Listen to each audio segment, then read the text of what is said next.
Our Careers in the Arts lecture series. We're really excited you all came. This will be an ongoing series of lectures that each month will highlight a different arts professional and hopefully a varying field. So this month we have Kristen Hines, who is a wildlife photographer as well as an environmental educator and a biological researcher, as well as an author. All of these books are for sale. She's done a ton of Florida-specific work as far as Key Biscayne and South Florida in general. So please give a warm welcome to our lecture this week.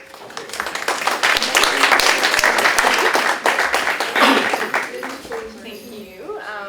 Thank you all for being here. It's actually a pleasure to be early on in this lecture series and to be part of it. And I want to give a special thanks to Taryn for inviting me to do this. It's very exciting to be here. I love the gallery itself, and it's really exciting to be here. So, I apologize, but I have to take you, indulge me, I have to take you all the way back to my childhood to start with this. I would say that really everything in my life has started with a passion for nature and a passion for photography. And I mean, not travel, sorry. Photography came way later, in fact. But my parents were very into the environment. They always took us hiking and picnicking, and they were very interested camping. They wanted to know what all the trees were, what all the flowers were, what all the animals were. Every rock mattered to them. And their curiosity about all of that was conveyed to me and my brother as well. And then also, when I was just 8, my dad took a position as a missionary in the Philippines. So I also got indulged in travel very, very early. So I've been traveling and I've been spending all my time in the nature forever. I can't remember a time when those weren't part of my life. So when it came time to choosing a career, I thought, wow, well, you know, what makes sense is to do something that's involved with the environment. And in fact, I decided specifically I was going to be a biologist in the tropics because after moving from the Philippines to Indiana for college, I decided I hated winter and I wasn't doing that anymore. So I ended up studying, moving actually to Miami to study at Florida International University and to study herpetology, which is amphibians and reptiles. And specifically my project was on poison dart frogs. Now, I didn't even own a camera at that point in my life. I really was there to study the animals, to be out in nature. So these other pictures that you're seeing here were taken after I got into photography. But the point I want to make is that this was a really cool system. It was very, very exciting to work for because, believe it or not, all of those frogs, all of those colors, it is the same species. It's all the strawberry poison dart frog. They're extremely variable. They're considered the most variable vertebrate in the planet, actually, because not only is their color this variable, but also their calls are variable. And I was actually studying their vocalizations is what I was doing. And the other thing that's very cool about them is they have a high level of parental care. So if you look closely, you can see on the back of that one, the parent is bringing a tadpole. So the dads actually tend to the eggs in the leaf litter, and then when they hatch, the mom comes and collects them and puts them in bromeliads in the rainforest, and then she feeds them until they metamorphose. So it's a very, very complicated system, and it was very exciting to be part of this study. And at the same time, I was helping a college professor who had first got me interested in amphibians and the reptiles, and that's Dr. Iverson, John Iverson, who you see sitting right there. And about the time I moved to Miami to study biology in graduate school, he was looking to do a project on this iguana in the Bahamas. So he needed a field technician to go out there and camp with him over 2 summers in a row. And I was a logical candidate because I was right here. I had studied with him before. And so me and another former student got to spend 2 summers with him. And he'd been studying this population for over 20 years at the time that we went out there. So he knew a lot of the individuals. He had them marked. He knew how old they were. And so this was the time to study their nesting ecology. And so it was the very, very first time anybody ever saw the eggs of this species. And this species only lives on 2 islands in the Exumas in the Bahamas. So I felt really fortunate to be part of this. And here you can actually see that I'm digging up a nest, and if you look over by my head, that little pile of white things, those are the eggshells, and we were able to see how many of the babies had hatched by looking at those eggshells. Now, exciting as this was, though, what I really loved about it was being in nature. And the fact of the matter is that all of the stories that we were discovering were buried in numbers. And I didn't like numbers. So, and the other thing I realized is once you got really good at this, if you did get really good at this, you'd get trapped in an office and you'd send other people out to go out in the field and be like playing with the frogs and iguanas. And I was like, okay, that's not for me. I don't want to do this, right? So after I had that realization, I already had my master's in biology. I knew I didn't want a PhD, but I didn't know what I did want to do. I didn't know what was next. So I decided I would go back to those passions from my childhood, and I would go traveling. So for 3 years, I lived literally out of that backpack, and I traveled all over the world. I worked on that sailboat in the Bahamas for a while, and I kept going. I didn't really have a plan when I set out. I just was going to go visit a friend in New Zealand and then visit a friend in Australia, but I ended up in New Zealand for 2 months, Australia for a year. I was traveling around Southeast Asia for several months, lost track of it. I was in that picture there is in Vietnam, but I also went to Laos, I went to Cambodia, I went to Thailand, Brunei, Malaysia. But it was in Vietnam where I ran out of money. In Australia, I really extended my money because I got to volunteer on a lot of cool projects, studying wallabies. I did all kinds of bats, like birds. I mean, I did all kinds of projects in exchange for food and housing while I was in Australia. But when I got to Southeast Asia, that wasn't an option. And so literally, I ran out of money in Vietnam. And I get this random email from somebody in Australia who I had volunteered for who said, hey, are you still on the road? Do you want a gig in China? And I'm sitting in Halong Bay, this beautiful tropical bay, and I'm looking across the water at tropical China, and I'm like, yeah, that sounds great. They're going to pay me to go to China. This is wonderful. But I was in Vietnam, and none of the maps were in English, and I couldn't find any proper maps that had the name of the location in my little pieces of internet time. So I ended up in way, way, way North China, north of Mongolia, literally across the river from Siberia, teaching English in the winter. Probably not my smartest move, but actually it was a really great experience, other than the fact that it was really, really cold. So the thing there was a lot of discoveries, of course, on this. You don't go travel around the world for 3 years by yourself and not learn something about yourself, right? That doesn't happen. But one of the things I learned was that I loved photography. And I didn't know that before. I'd never had a camera before. But as I was leaving, all my lab mates here in Miami said, here, we'll give you this little tiny Nikon Coolpix. That's what they gave me. It was like 2 megapixels, right? So I couldn't even print a page size. Like I started working at an environmental center for a little while in Australia, and I was trying to print signs using my photographs, and it was like, whoa, this doesn't work. It's so pixelated. So I quickly upgraded to, I don't even know what that is anymore, but on my budget at the time, it felt really extravagant and really fancy compared to that little tiny Nikon Coolpix. But really what this did was it taught me to look at the world more deeply and to really start observing the things around me in a different way. And you know, sometimes they're like, oh, these tourists, they're just taking pictures, they're not paying attention. But if you are intentionally taking pictures, you are actually paying far more attention to your surroundings than you are otherwise. You're really looking for stuff that's interesting. And also nature. I found, you know, I had spent my whole life looking at nature, playing in nature, paying attention to nature. So it was also a surprise to me that I was interacting with nature a little differently as well once I had a camera in hand. So it was an amazing learning experience. Now, of course, that little camera that you saw didn't let me take great wildlife photos. Fortunately, I had been trained as a biologist. I knew how to sneak up on animals. I'd spent years catching those iguanas. So I knew how to get very close, but there were still a lot of limitations to how close you can get. And also the creative control on a camera like that is really lacking. So I needed something a little different. But I didn't get there until later. I actually came back broke, as you can imagine, and moved to Miami again and started working at a small nonprofit as a biologist again. And one of the projects that nonprofit was working on was trying to re-green the urban corridor, encourage people to plant native plants in their yards so that we could bring nature back into the city. And I got very excited about that because, you know, it was actually kind of hard for me to move back to Miami because I'm like, it's so urban, and I just spent all of these years way out in the wilderness. But when I had that angle, I was like, I could do that. I could do that because I'm passionate about that, and I think it's the wave of the future because we're getting more and more people all the time. We're getting bigger and bigger cities all the time, and it's really essential that we learn to live with nature and that we combine the two. We can't have the wilderness areas and the city be separate. Now they have to be together.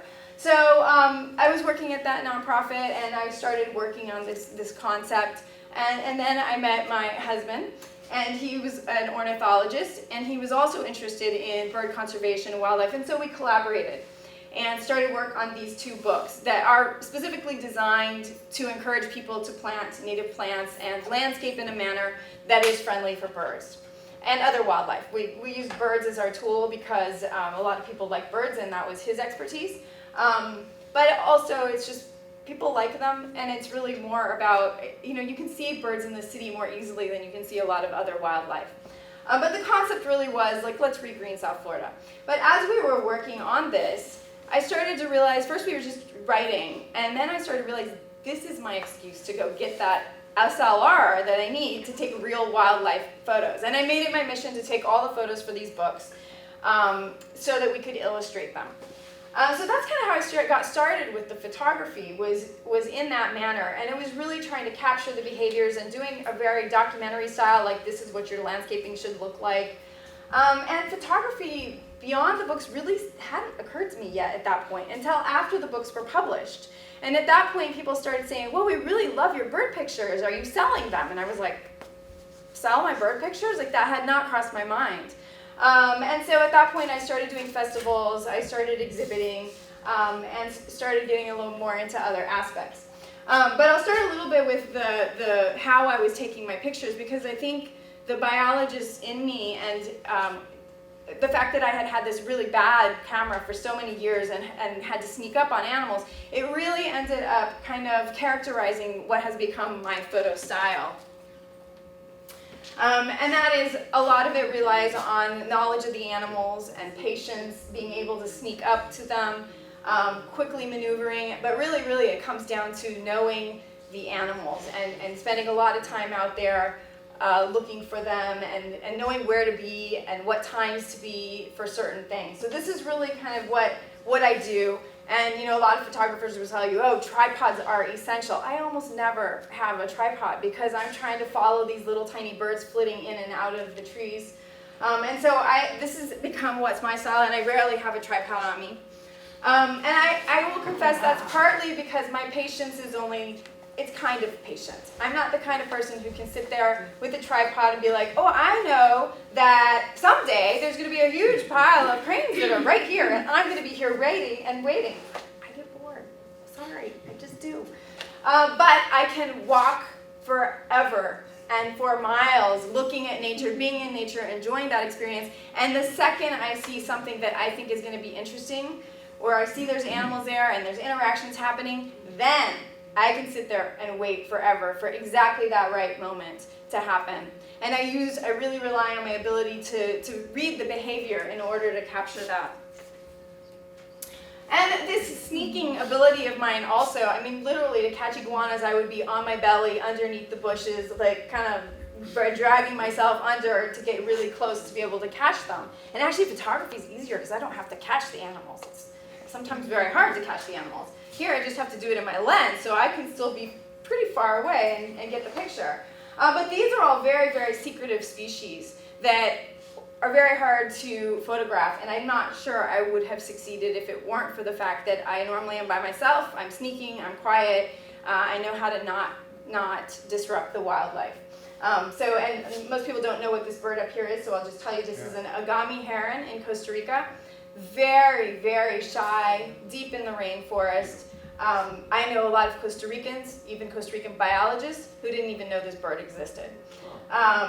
White-crowned pigeon is a Caribbean bird that we get in South Florida. They're more abundant the further south you go into the Keys, but they're very, very wary as well. And those are whistling ducks from Jamaica, also normally a relatively shy species, and kind of unusual that they were just sitting out on this boardwalk there. And then a limpkin, of course, is one of our water birds locally that's also normally pretty shy. I think he was partly out because it was raining and nobody else was around. And then, like I said, I learned to be quick very early on, because taking bird pictures to document the birds and what they were eating for those first books, I mean, I was learning on these guys, and they flit in and out of the leaves. They're hard to follow. They're often high in the trees, often backlit. They're very hard to photograph, but that's where I was starting, and so it kind of gave me a skill set that I've been able to use from there on out. And actually, the interesting thing was, as I was taking pictures of these birds for the book, there were moments where what they were eating or different things that were happening in the scene, I didn't see it at the time when I was there, because the bugs were too small, or the berry just went down so fast I couldn't identify it. So this also ended up being a mechanism for me to collect data for the gardening books, because we were able to look at them in retrospect and blow the picture up and say, oh, look, they're eating a stopperberry. Or one of my favorites, and I didn't put it in here, but there's a picture. It's not actually a very good picture, but the look on this bird's face was so classic. It was like something was going on, and I was like, what is this? And I realized, and I didn't see it when I was there, but there was a snake coming down the branch at it in the picture, and I didn't see it at the moment, but in retrospect I was able to look at it. So at the time I was really excited, because I was like, oh, this is actually helping me collect scientific data as well, without me having to be all obsessive about numbers. I can just look at it. And again, behavior. This was in the south of France, in the Camargue, and I was actually there to take pictures of birds in the wetlands there. And as we were going by, we met this herd of wild horses. And this is actually, they considered the most ancestral form of horses still living. And the young are brown like this, and when they become adults, they're all white. Beautiful horses. But this particular herd was completely wild. There were lots of them. These two youngsters weren't the only ones. There were others. And they were so curious. And they would come all the way up.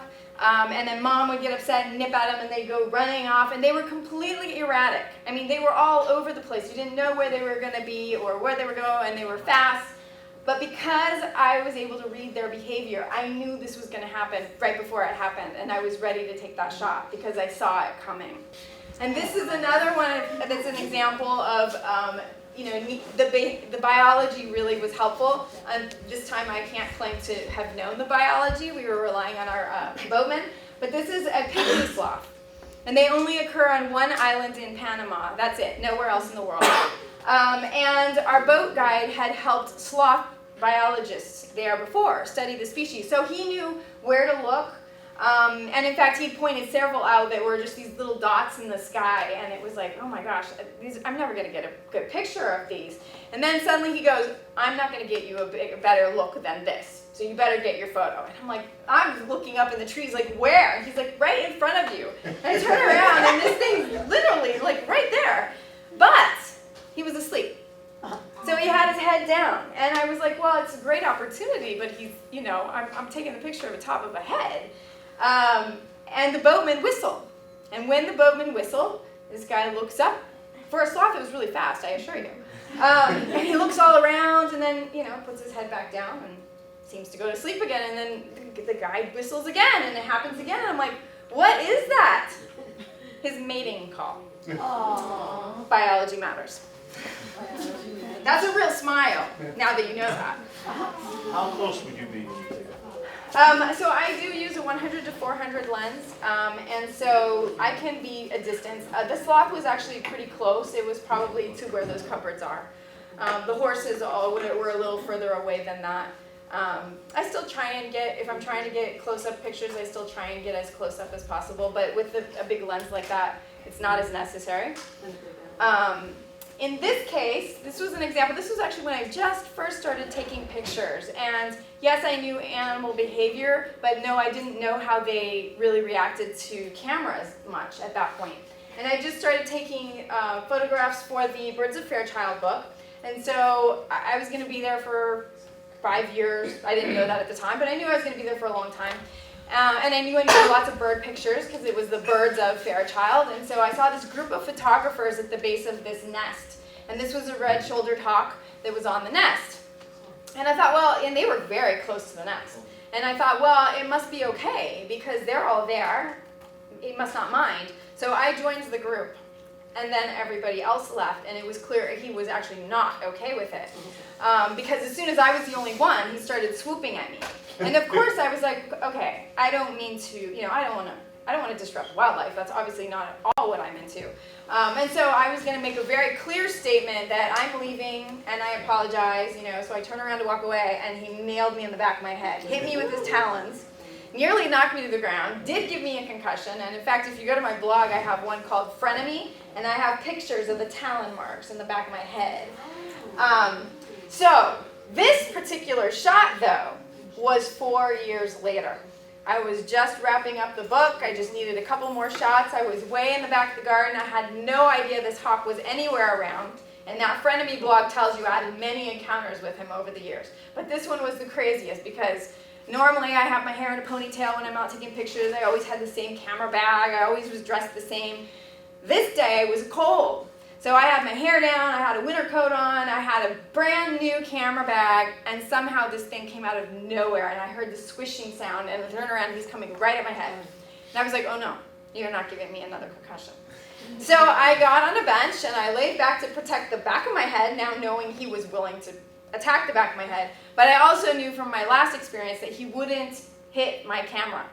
So I protected my face with my camera, and I just laid there while he kept coming at me. And this was a shot of him. He was probably from where this projector was. And he just kept coming at me, swooping down.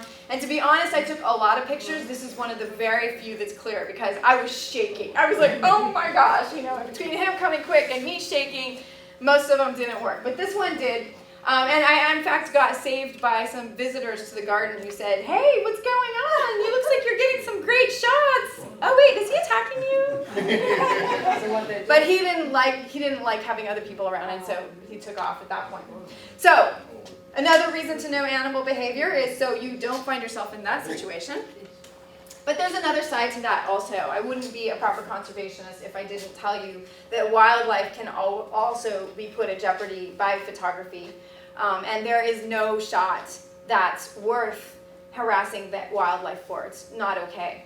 And this was a situation in the Grand Canyon, and I was actually there with a renowned photographer, and it was really sad to me that I walked up late. I had stopped to take some pictures, and I came and the rest of the group had surrounded these little baby birds. It took me a while to realize what was going on, but it turns out they were fledgling birds, and the group was really on top of them and chasing them around, and when everybody else left, I was thinking, gosh, they look a little stressed out, so I kind of stood back and was watching them, and this little guy kind of flopped over, like literally at my feet, and that was when I was sure it was not okay. And I actually took him to there was a cove, and I tucked him back in there, and 2 hours later when we came back by, I went to check if the bird was okay, and it wasn't alive. So that is absolutely unacceptable. And I know it's sometimes, especially if you don't know behavior very well, it's hard to tell. But if there's any question, always err on the side of letting the wildlife alone. And I was actually really appalled because I talked to the photographer at the end. I said, we just killed that bird. And his response was, oh, well, that means I have the last beautiful shot of that one. And I was horrified. So there's, especially as a conservationist, to me it's very important that the wildlife not be harassed. So this is kind of another situation though not another situation, but this was a situation where I was just in the wrong place at the wrong time. I was in Dubai and they told me, you can go walk all around the dune on your own, no problem. And I'm like, okay, excellent. And this conservation reserve, you can only stay there if you're staying at one of their little cottages. So I'm staying at one of the cottages and I'm gonna get off into the dunes and take my sunset picture. And as I'm going, I can't figure out how to get away from the hotel. Like the cottages just keep going and going. So I finally think, well, I'll just get off this sidewalk and just start walking. And I get off the sidewalk and who do I see? This Arabian oryx, which by the way, this is a conservation success story. These guys had gone extinct and were brought back from collections, zoo collections, and people's pets. People in Dubai have pets like this. So they were able to bring it back, and this part of the function of this desert reserve actually was to reintroduce this species that had gone extinct. But I turn around the corner, and there he is, behind the tree. I hadn't seen him. And I kind of froze, and he just kind of looked up at me, and I thought, oh, well, he doesn't seem to mind, and I'll get some really great close-up shots. And then he starts walking towards me. And then he starts walking faster, and I'm like, okay, maybe not. And then he starts charging me, and I turn around and ran. Unfortunately, his horns missed me by this much, but he obviously didn't want to get me, because as soon as I started running, he stopped chasing. But the problem then was that the rest of the evening, I was trying very hard to stay out of his way, but somehow I would turn around and he would be either on the dune right ahead of me or on the dune right behind me. And the very last one, I was taking my sunset shot, and I hear this tuk tuk tuk tuk tuk tuk tuk tuk tuk, and I turn around and he's coming tearing at me down the dune, and I'm like, oh, this is it. And he went to the bush right next to me, and he shoved those horns in there, and he rattled it, and then he left. And it took me a long time to calm my heart back down before I went back to the hotel. But that's a territorial display, is what he was doing. It was a territorial display. So, but I assure you, I was trying very hard to not be in his way.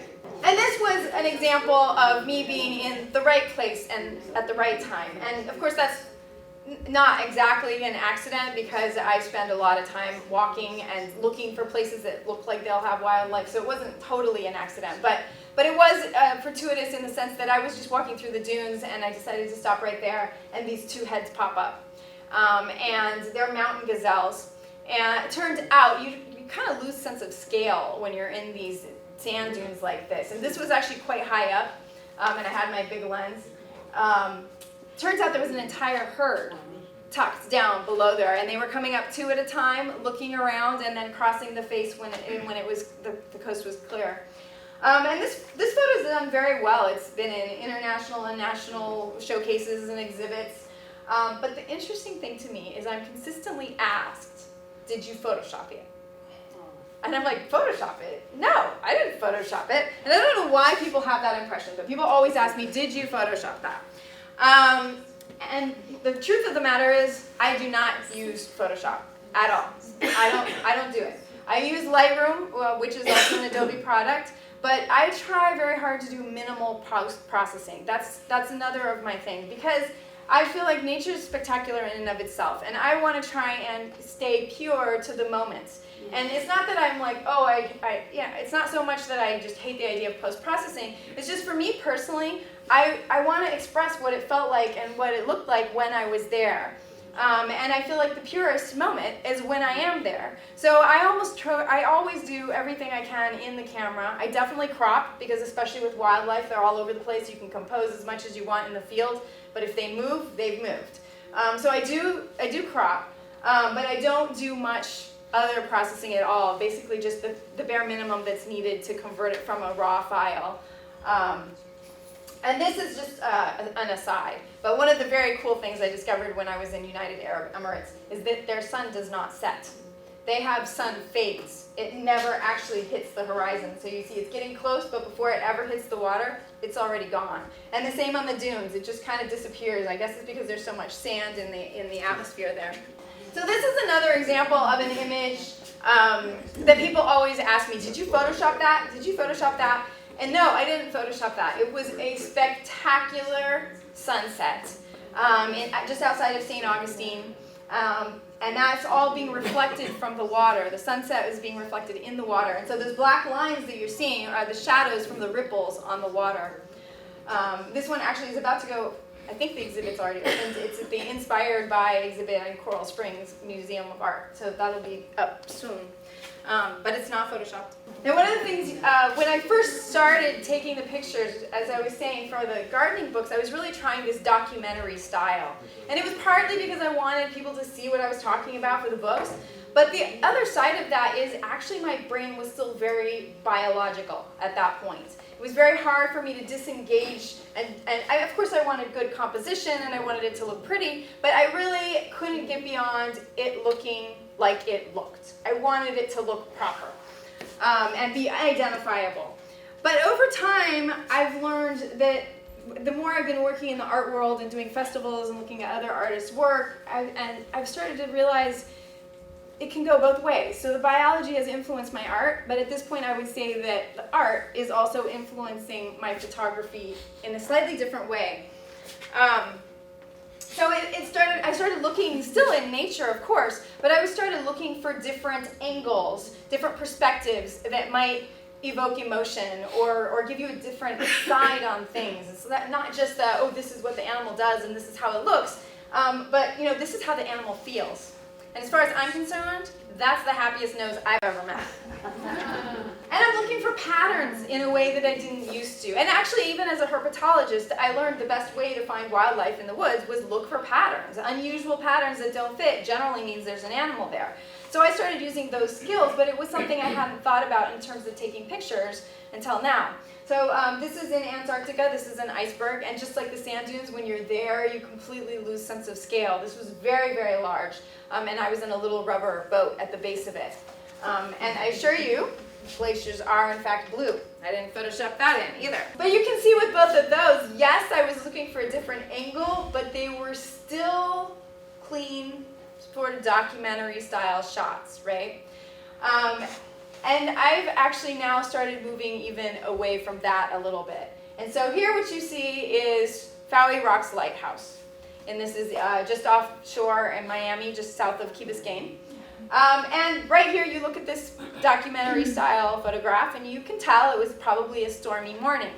But if I take it with a slow motion, suddenly you can see I'm in a boat, I'm rocking up and down, it's stormy. It gives you the feeling of being there. You can almost feel like you were in the boat watching the lighthouse sway. So I've gotten into this aspect now where it's all in camera still. I'm using slow shutter speeds, I'm panning, I'm playing with my camera more to see what I can create in the moment. But again, trying to create what does that feel like to be there in the moment, but using more artistic ways of looking at it. Now I'm not so concerned that everything be sharp all the time. And this allows me to capture motion. So this was at a sandstorm in the United Arab Emirates, that desert that I was in the first shot. I was taking pictures of this sandstorm. And the softness that you're seeing is the sand being blown by the wind. That's not Dubai, is that Liwa? This is Liwa Desert, yep, absolutely. It's the largest sand desert in the world. And it was very, literally awesome to be there. However, my contacts and my camera lens were not at all happy about having been out in a sandstorm.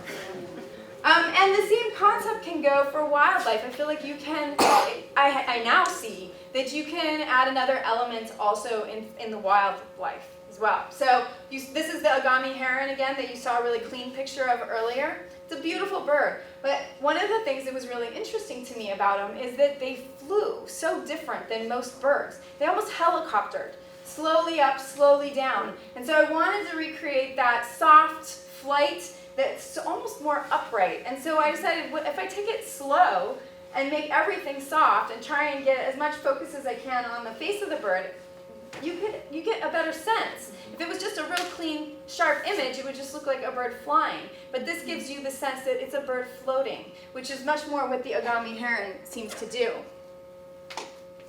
And also reflections. One of the things that I've enjoyed playing with is reflections. And this is actually the Colorado River in the Grand Canyon. And I wanted to tell a story about being in the canyon during sunset. And it's actually very hard to take a kind of documentary style picture of sunset in the Grand Canyon because the canyon walls shade so quickly. And so you have huge chunks of black against the light. And it's very hard to get a nice picture of that. And so as I was there trying to figure this out, I looked down and the Grand Canyon sunset was being perfectly reflected in the river. And then to me it was like, oh, that's an even better story because now all that gold that you see is the color of the sunset being reflected on the Colorado River. And of course we were whitewater rafting, so it was all about the movement of the water. And by using a slower shutter speed, I was also able to capture the rapid movement of the water as we were there. So to me this is a much more complete story than if I had just taken a straight shot of here's the canyon wall, and sorry you can't see half of it, it's too dark. And they look like abstracts. They look like big abstracts. And they look like abstracts. Yeah, I'm consistently asked, is that a painting? Is that a painting? I'm like, no, especially when you print them on canvas. And the other thing is I feel like you can express moods as well with photography, which when I first started it, I really wasn't thinking about that. I was just thinking about documenting.